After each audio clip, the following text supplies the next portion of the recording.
Hi, good evening, viewers. Welcome back to another edition of Northeast Today live session once again.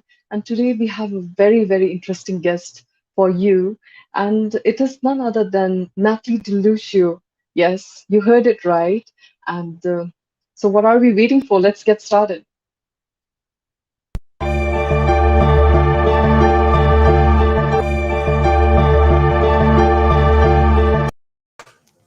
Hi, hello. Hi, Natalie. Nice How are to see you? you.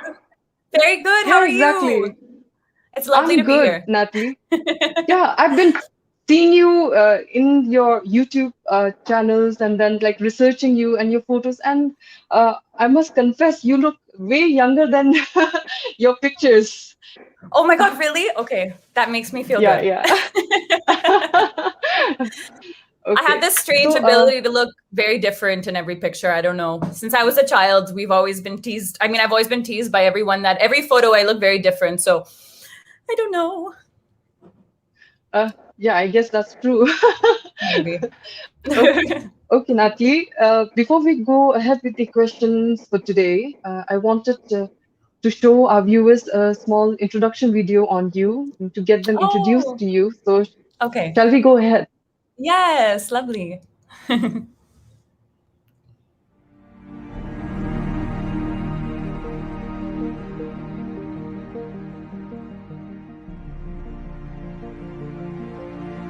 Natalie Di Luccio is an Italian-Canadian classical crossover soprano from Toronto, Canada. She is often referred to as Bollywood soprano because of her unique renditions on Indian classics. Her genres include easy listening, operatic pop, vocal. Natalie was born on 29 June 1989 in Toronto, Ontario, and trained to be a classical singer. She was a student at Cardinal Carter Academy for Arts. She went to McGill University to study Western classical voice and pursue a career in music. Natalie's link with Bollywood started when she received a message over MySpace to record a small part in Sonu Nigam's devotional album Mahaganesha in 2009.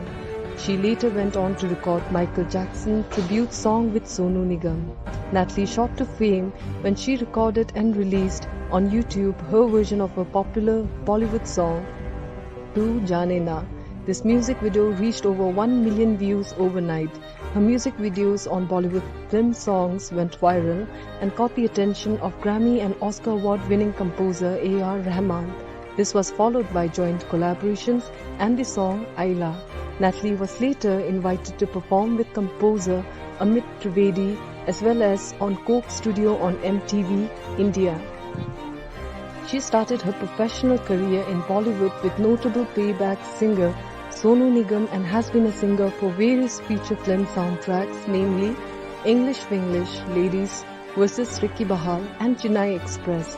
Natalie has also worked with legendary Italian music producer Mauro Malavasi, Andrea Bocelli, Luciano Pavarotti in Bologna, Italy. The most notable recent collaboration is with the popular Naga folk musician Atso Chasie, who You Raise Me Up, that instantly struck a chord with people of Northeast India. We firmly believe that Natalie has more surprises in store for us and her journey has just begun. Northeast Today wish her the very best in all her future endeavors.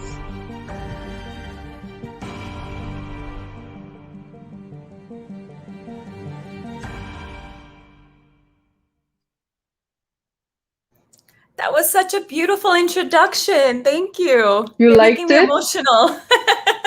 You're making me emotional, man. Just seeing all that after a long time. Oh, I'm thank you so so glad you much. liked it. Oh, yeah.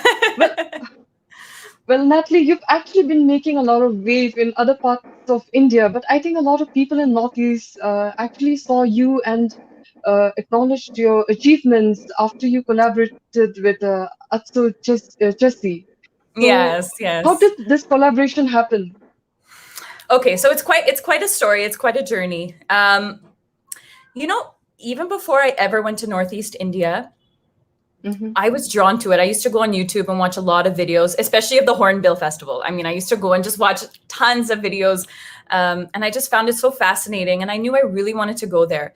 But I didn't know really where to start because it's very vast. And, it's not as easy as just landing in a city and taking a rickshaw and going around. You have to really plan it. So ironically, a few months after I was researching all of this, I got a call to do a travel show for Discovery Channel. And we actually were driving from Delhi all the way to Bangkok. It was a road trip travel show. And I was there as a musician to kind of meet different artists along the way. So this was a few years ago. And when I did that, we drove through Northeast. And that was my amazing opportunity to drive through the Northeast and have someone kind of take me through it. So we drove through Assam, Nagaland, and Manipur. I wish we could have done even more, but those three were in this trip. And it was there that we stumbled upon Konoma. And I was just blown away. I felt like I had found this like hidden treasure of the universe, this like magical place in the clouds. And I felt very emotional. I was like the world needs to know about this. It's just so beautiful. And the group that I met there of the Fetsu Kiku Club, here, I'll squish it here, the Fetsu Kiku Club, they were so warm. And we actually became friends because for this travel show, I worked with them for a few days. And so we were in Kohima, Konoma, singing in the church also there. And I was equally amazed that not only, so when I first met them, they showed me a lot of their folk music, their traditions, their way of life in Konoma. But then also the next day we were in the church in Kohima and they were singing Christian Western music, just the same, like in both ways, so comfortable. And it was amazing. So it was amazing to me. And I was like, I really want to show this. It's just so interesting. I really want to showcase this. And then while I was there, I happened to ask the girls of the Fetsu Kiku Club, have you heard of the song You Raise Me Up? And they're like, yes, of course. So this is where the idea the seed was first planted in my head. Then I went back home after the road trip. And I thought that this could be an interesting song to kind of go back and collaborate on. And I knew I wanted to feature some musicians as well. So again, I was on YouTube researching. Of course, because I had spent, a decent amount of time in Konoma and Kohima. That was, I thought my first place to kind of start a collaboration. So I started researching about Naga folk instruments, and I wanted to feature something in You Raise Me Up. But of course, that instrumental section has a lot of notes. So I had to find the right instrument that could showcase that. And someone from Konoma named Michael actually sent me Atso Chasie's video. And I was like, yes, this is amazing. He invented the instrument and he's so passionate about showcasing Naga folk music on a global platform. So then we reached out to him and he said yes. So this is how this whole thing began. It's been quite a journey of years to put this together, honestly. So then I went back there a few years later, maybe 2 years later. And then we did the recording, and I was nervous because this was just an experimental idea, but everyone in there was just a great energy that everybody was excited to do this. The reason why I chose this song is because, I want people to discover about Northeast. Now, if I choose a song that's not very known or, that's not going to connect with a lot of people, then this video might not get seen the way I want, right? So I thought You Raise Me Up is so uplifting. And when I was there also, I felt a special connection with all of this whole group of people I was with. And they really lifted me up. And I just felt just so great with them. So I said, this is a perfect song because it connects with people all over the world. And it's a way for them to listen to a song they love, also find out about a new place. And then hopefully on their next trip to India, come to the Northeast and then discover this beautiful, beautiful, magical place. I mean, all of the Northeast, the Seven Sisters. Yeah. Okay. It's a long story, but I probably answered a lot of your questions in that. Right. But a good one. And that was, even I was wondering that You Raise Me Up, why only that song? Because it was originally written by a Norwegian-Irish duo, right? Secret Garden, which, believe it or not, they actually shared our version. And that was really like that. I got so emotional because, see, to a lot of people, it might not mean anything, but this song is such a classic over, 20 years. It's 20 years this month. And I mean, it's been covered by hundreds of artists. So they shared it last week and said, this is the most rare and unique version they've heard of the song. So that was really, it made all the kind of hard work of putting this together really worth it for them who have seen hundreds of versions to feel touched. And they talked about Konoma in their post. They talked about Nagaland, Northeast. So I thought that was one amazing accomplishment, again, to bring Northeast to a global kind of platform, and for people to know about it. Yeah, and I think your hard work really paid off because it kind of made headlines. It's like the whole news and TV channels were filled with it, and that's how we were like, okay, we have to bring in Natalie anyhow, and that's how we've been trying to get in touch with you. I had no idea that was going to happen. I really people might think it was strategic. It was not strategic. We were all really honored and humbled that everyone in Northeast really appreciated it, because truthfully, I was a little nervous because, spending time there and even on YouTube, I know that there's so much more that I could show. There's so much more folk traditions, instruments, culture, that I only have so much space in a song like this to do that. So I was nervous that maybe I didn't do enough. And I was just so glad that everybody felt like it was a great kind of start into, bringing us all together. Yeah, it touched everyone, Natalie. And especially we just know you as someone, who's in Bollywood and who's been making waves out there. And then you taking so much of interest and collaborating. And we are like, wow, that's so nice. So Thank you. Of course, most of both of us are just going on and on about You Raise Me Up. And I know I'm 100% sure that there is, few viewers here who have not seen it yet. So we would like to show a short clip of it. So is that all right? Yeah, sure. Of course.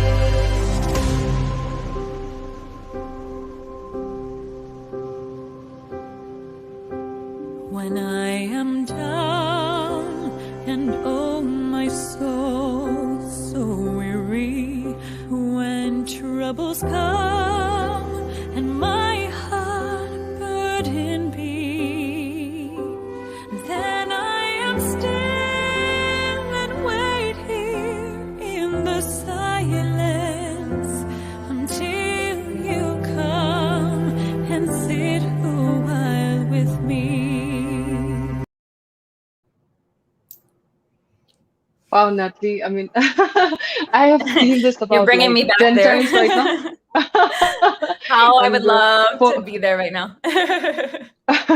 Oh, you're coming back soon, right? Oh my God, of course. Do you have any when plans?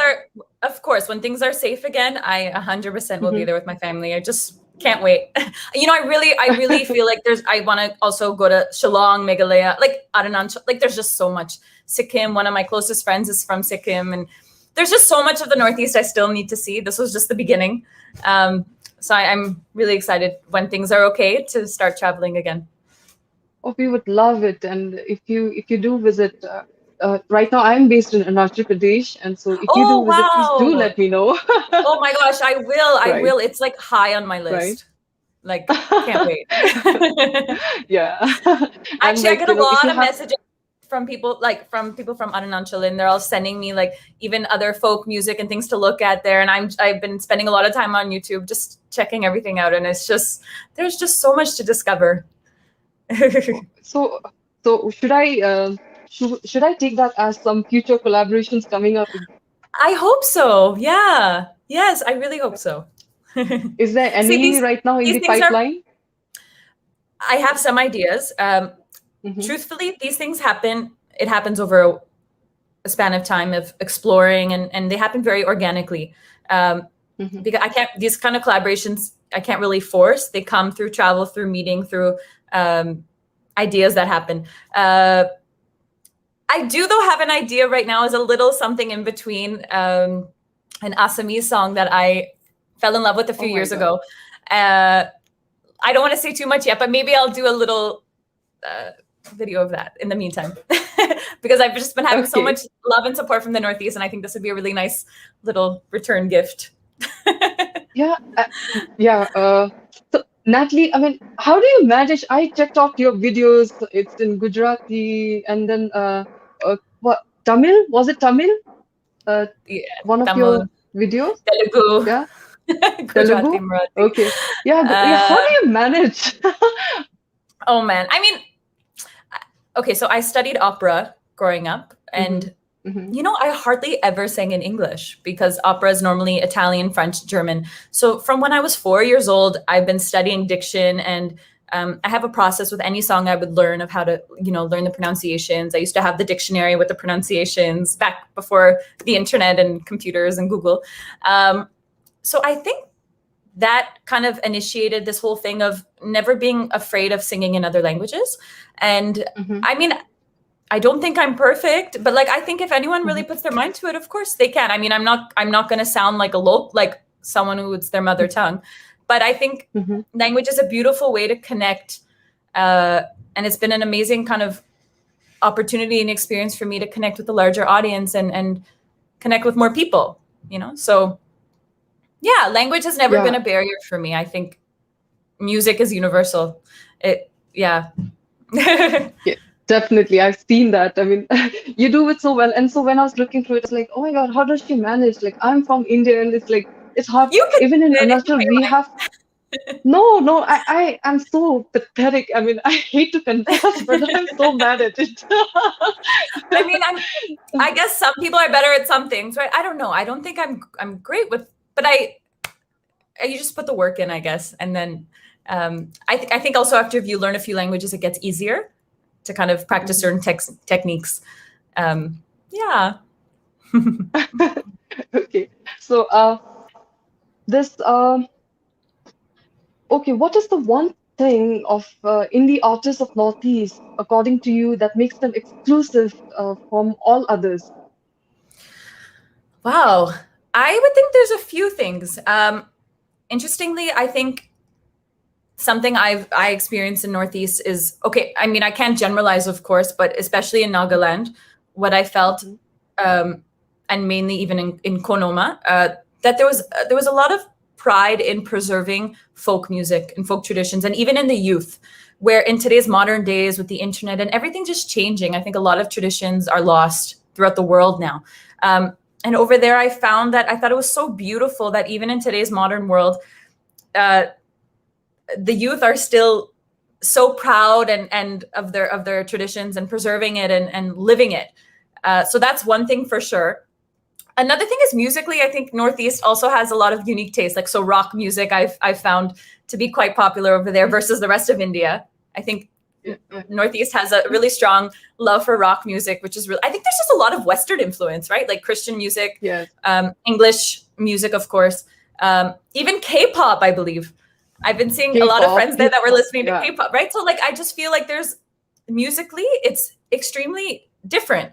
I don't feel a lot of Bollywood over there. When I would ask about certain songs or artists, I think only some people, I could be wrong, correct me if I'm wrong, but I think there's a lot more of English influence there in terms of music. Western, which is also why I felt an extra and like an even added connection over there.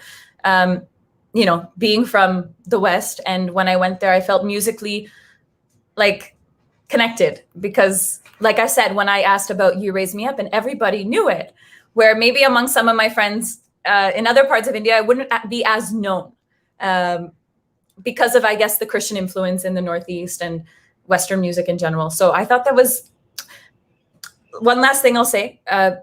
Like I mentioned earlier, folk music and Western music at the same time, they both live and both are thriving, you know, which is beautiful. Not the folk music is not being, you know, left out. And I think that's amazing. And that's what I really kind of liked with You Raise Me Up, is that we kind of brought both traditions in to kind of showcase that, yes, there's folk music, but they also sing in English, you know, and also we had some Angami language as well in there to just kind of showcase a bit of everything. You're absolutely right, Natalie, because there's a lot of influence of Western music and on K-pop and hip hop and then wait, exactly. I mean, they now what they've started doing is in their mother tongue. So it's like and folk song is also coming up. Like there's been a lot of focus on it, and so they've blended it very Oh, well, like you have said it. yeah. So sorry, you're saying that a lot more music has come out in the local languages Yeah. there, in hip hop and stuff.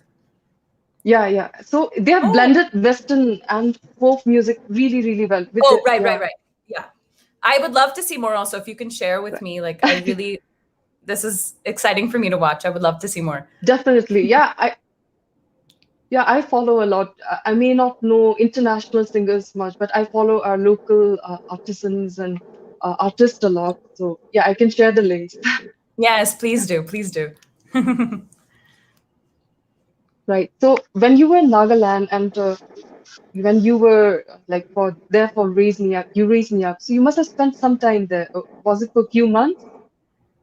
No. So my first trip, like I said, for the travel show, we were driving through Northeast. So that was probably a month, a few weeks, 2 months. The second trip, of course, for the shoot, it was just about a week. Unfortunately, I would have loved for it to be longer. So in that time, we were in Kohima and Konoma. But my earlier trip, we traveled through Assam, Nagaland, and Manipur. And Majuli also, well, in Assam. Majuli was also amazing. Yes. So since you were there, have you tried our local cuisines? Have you tasted them?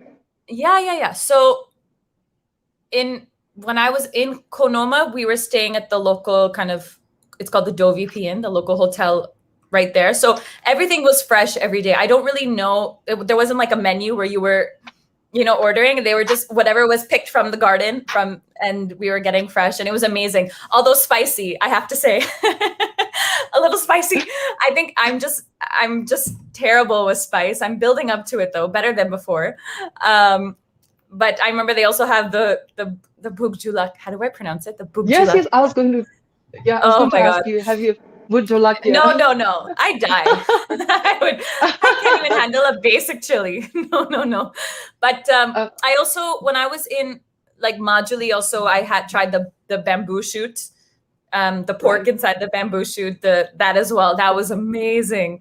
So I've tried, a lot of different things. I don't really know the names though, but I do remember the bamboo shoot for sure. And a lot of stuff was just kind of fresh, which was amazing, like grown right there, picked up and put on the plate, which is something in itself. It was delicious. I just have to grow some tolerance for spice. That's about it. I think everybody there was laughing at me. Yeah, because like out here too, some of the tribes, what they do is like there's a whole curry made only out of chili. So and even little kids also, yeah. The chili is the curry, yeah. And the Cheese kids and like yes, little kids and then gosh. they love it. So we Wow. feed them that only. The kids also, we make them eat that. So Oh my! So they build their tolerance. That's great. right. I think if I had chili earlier, then I'd be okay. But now I think it's a little too late. Yeah, but then since you haven't picked up, I think you shouldn't. I mean, it creates a lot of acidity problems and all of that. Oh. So it's better you don't. Yeah, that's true. So Natalie, tell us about your journey to India. How come, because one of the first questions that comes to everyone's mind is like how did she come here, and then now you've settled here, it's become your home, and how was it? And especially you entered Bollywood. I mean, it's so hard for even people from other states to break that kind of glass ceiling, but you did. And how was it? My journey's been very strange. If maybe 15 years ago someone told me I'd be living in India and singing here in Bollywood, I mean, it was the farthest thing from what I would ever believe. Of course, why I say this is because I grew up training in opera, Western classical music. Most people go to Italy or Germany or France or the US to pursue that genre of music. India is probably the last place, I mean, for that.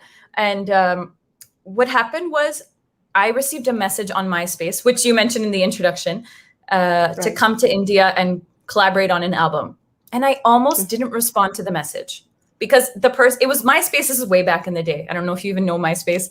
The person's profile was a little strange. There was just like one sentence, kind of weird spelling, and it just looked a little sketchy. So I didn't know if I was going to respond. Then I did, and I said, thank you, maybe one day. Then they responded and said, well, can you record something from Canada? So I said, okay. So I recorded from Canada, and my chachi, by coincidence, my dad's brother's wife, is Indian by coincidence. Oh. And I asked her, I said, do you know who Sonu Nigam is? Because I couldn't say his name. Okay. And she's like, yeah, he's like a legend in India. And I said, oh, I've sung on his album.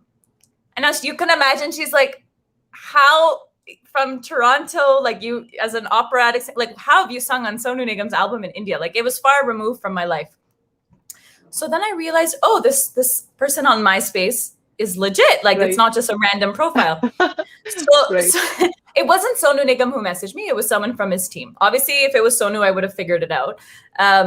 So then I decided to take a semester off school to come to India for a few weeks, not as a career move.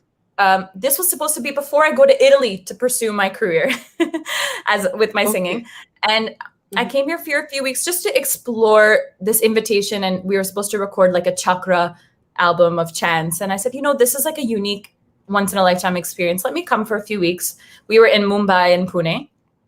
And then when I came here, I was just blown away. I mean, coming from the suburbs where I grew up, where you don't see a person on the street for days, to landing in Mumbai, where I was staying in a market road where there was thousands of people every day. And for the first 2 days, I didn't leave the house because I was kind of overwhelmed of so many people. So this is where my journey began. While I was here, I was taken to a studio and I met with this music director called Amar Mohile, and he was working in a lot of background scores.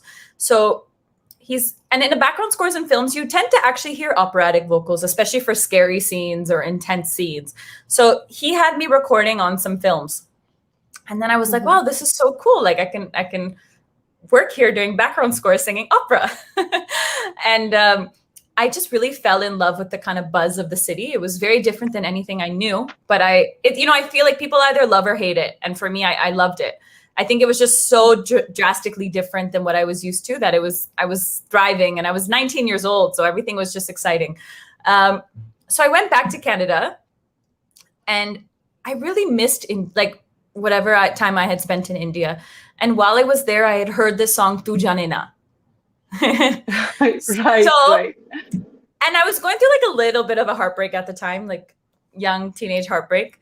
And I decided to put this song out. Now you have to understand, at this time, YouTube was very new. So doing covers of songs was not a thing. You wouldn't believe, if you searched any cover song, nothing existed in Hindi before. I would say this is probably the first Hindi cover ever on YouTube. I couldn't find anything before that. So it was not a strategic decision again. So I put it out, and I almost deleted it a few minutes later. And because I wasn't sure if people were going to tease me about my Hindi pronunciation. But then overnight it became this kind of viral thing. And I had no idea that was going to happen. I mean, zero. So then life again kind of changed overnight, and I had received a lot of messages to come and perform there. And then kind of it brought me back, and I wanted to go back. So this was kind of a great introduction for me to kind of go back there and explore more and kind of do music. So it's been a journey for sure. I just want to tell our viewers that Tu Jaane Na, overnight, it had over 1 million views, right? Overnight. Yeah. And at that time, I think nowadays we take it for granted, but at that time, like I remember getting a badge on my YouTube channel, like the most watched video in India on that day, because YouTube was new, there was no covers. I remember like it was surreal. And I had, at that time, my phone number was online, my website, my address, because who knew this was going to happen? I didn't know. So we were getting, that time, cell phones also were still kind of new. So we were getting a lot of calls on the answering machine and from people. And it was a special time. It was really a magical time. Yeah. Nothing, but then since I've been checking out all your YouTube videos since morning, and then I realized Tu Jaane Na because I had to interview you this evening. So I have to be ready, right? So I think it was 6 years back, Tu Jaane Na, you had uploaded. No, 10 years back. When was 10 years? 10 back. years? But that was probably 2011, I guess. Yeah. Okay. And but it was really worth the 1 million view overnight, because I was teary-eyed this morning. I listened to Jana Gana Mana also, the one you sang. Oh, wow. I loved it. But Tu Jaane Na was so, I don't know, it just took me to another world. And I don't know what was it about it. So I made sure that my technical team, has that video, and I wanted my viewers to see it too. So if I may, yeah, sure. I would like to play it. Yeah.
Natalie, but this is not the video that I watched in the morning. The this official is not the video. The official video is on maybe YouTube. This is the live one. Right. The official one, I want my viewers to please do definitely go and check out. And I'm sure my technical team did not play this because sometimes there are copyright issues. So they must have had some problem with that. Right. Yeah, possible. Yeah, that was live. That was in Vadodara. At that performance, it was really cool. Nevertheless, it was awesome. And I also wanted to ask you about this. Like, I was reading up on your genre, and you have written operatic pop. So yeah, I'm so sorry to confess. This is something I'm hearing it for the first time, and I don't know what it is. Can you explain? Yeah. And no, I'm happy that you're asking this. Yeah, of course. You'd love it. Oh, no, of course. Okay, I'm really happy you're asking about that. So operatic pop, actually on my bio, I tend to write classical crossover soprano, but that also means operatic pop. Basically, because I mentioned that I've grown up training in opera, right? So you hear in almost everything I sing, there's an operatic influence in my voice.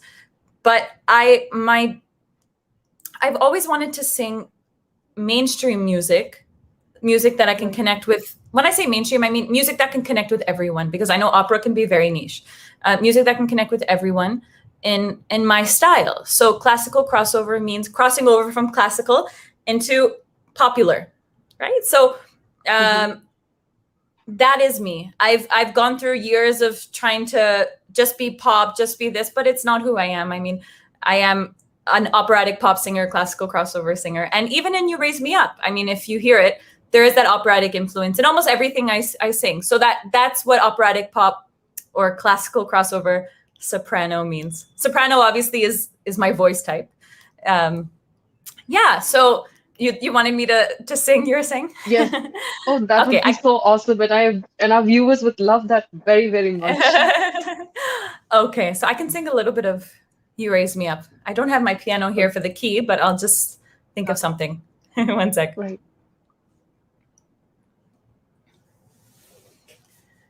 You raise me up so I can stand on mountains. You raise me up to walk on stormy seas. I am strong when I am on your shoulders. You raise me up to more than I can be. Just a little bit for you. Thank you. Sometimes, like, since I've been, like I told you, since morning, I've been checking out your videos, and it reminds me. I think it's Elsa from the animation Frozen. Frozen? Yeah. Oh, you're making my life, because since I was a girl, all I've wanted to do was be a Disney princess singer. I mean, I've just grown up singing Disney music, so that makes me really feel nice.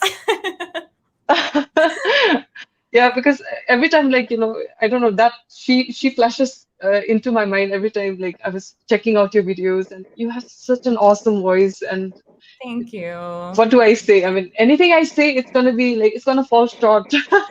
Thank you so much. No, it's really lovely speaking to you, and I really appreciate all the support. It's really special, and I feel now I'm really excited to kind of build more of a connection with the Northeast and come there and maybe perform and work with more artists and just meet more people, because I really feel a special connection and so much support and encouragement from there. And I'm really happy, after all these years, there's like this new connection that I have with everyone there, and it means a lot to me.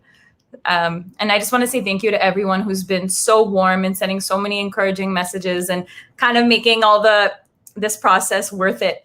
That it's just really touched a lot of people, and that was my goal with that. And I'm just really grateful for all the encouragement and support from all of you. Yeah. It's like, is there any Northeastern artist here that's on your wish list that you want to collaborate with in future? Well, you probably wouldn't know this, but I actually did a little collaboration, although it's not really public per se, with Guru Ruben Mashangva. Okay. Do you know Ruben Mashangva? No. Oh, okay. He's quite a big artist from I think he's from Assam or no, Manipur. He's from Manipur. Yeah. I'm 99% sure. And also although he's not here anymore, but I really love Bhupen Hazarika. Yeah. I have listened to his music, and I also feel his voice is just like silk. And now, of course, I'm a big fan of the Tetsio. I don't know if I'm pronouncing it correctly. That's his sisters. Yeah, that's so. I have seen their videos years ago, and I think when I was researching a lot, also I was watching a lot of their videos because I also found them to be so amazing. Yeah, I mean, there's a lot of incredible artists there. These are just a few of them, of course. But yeah, looking forward, of course, to discovering more. Right. Actually, I have to take questions from our viewers too, but somehow, Natalie, you don't realize, but my screen is frozen, so I actually cannot see you. No. And am I visible? Yeah, you're totally visible. Yeah, you're visible. Right? You're great. Yeah. Okay, so should I team, I don't know try to see here? Yeah. I can check. Oh wow. Yeah, I mean, because I'm seeing here. Sometimes they have such wonderful, awesome questions. Yeah.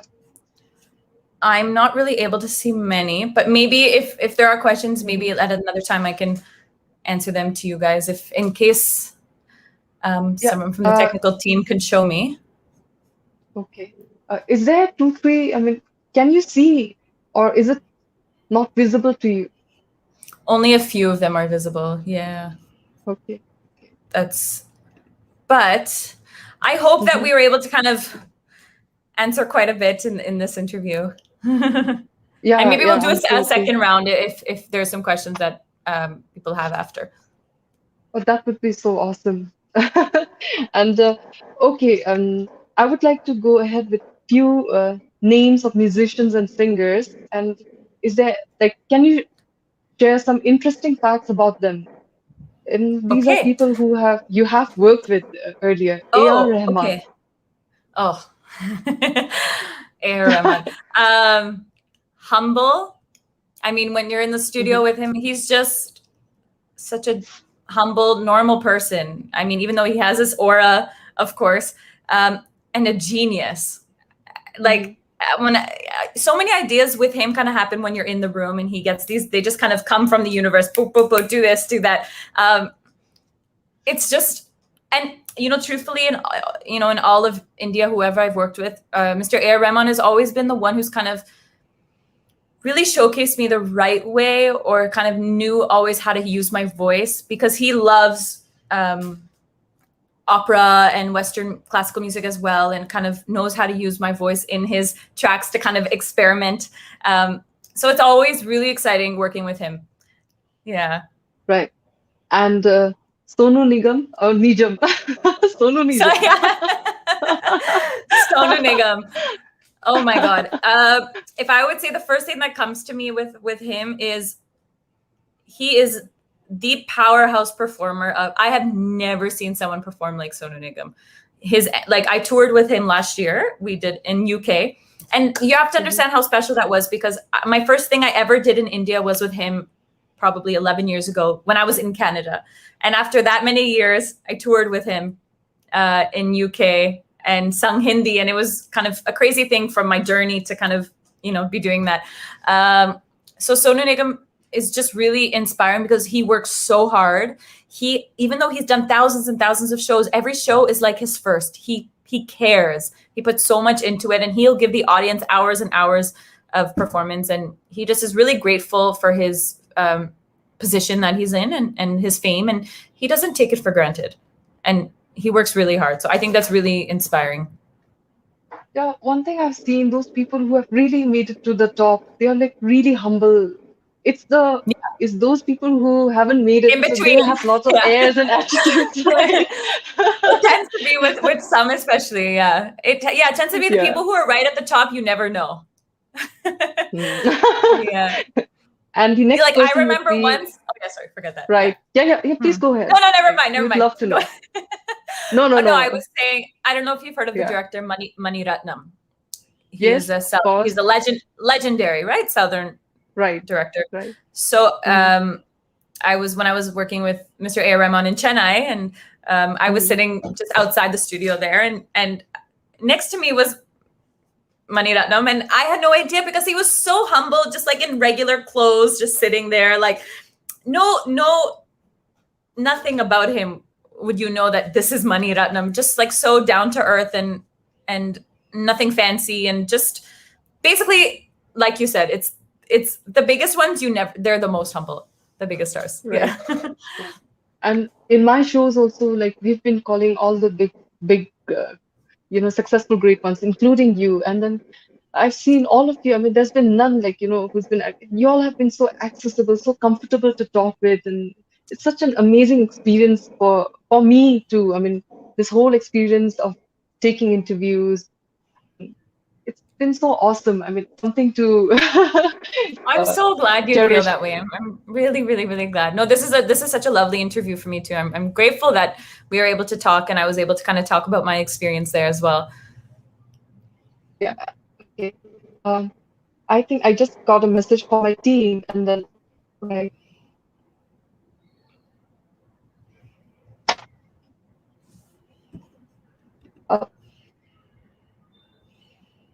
Uh-oh. I think she is off, and it's just me. Are you guys here? Okay, everyone. So I think we will be ending this. I just want to say thank you to everyone who came. It's just been a lovely interview and lovely getting to know all of you. And I hope this interview kind of gave you a little bit of a introspection into my journey. And yes, looking forward to doing more and meeting you all again.